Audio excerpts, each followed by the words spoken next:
Hi, in this video today I'm going to show you how you can connect your phone or any other device on your Bose sound system via an AUX cable. So if you've got a 3.5mm jack on your device, plug the cable into there and spin your Bose system around and you will see we will have AUX in just here. This is headphones, this one here is the AUX in. So plug it into that one there. And then we need to turn on the Bose sound system and we need to hit this button here that looks like a Wi-Fi until we scroll it through to AUX. You can see AUX there, press again, run that there, press again, AUX, Bluetooth. So just keep pressing it until it goes to AUX there. And then when we place something on here, it's going to now come out of here.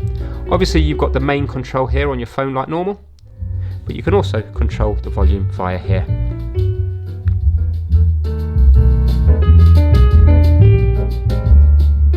So that's it, nice and straightforward. Thanks for watching.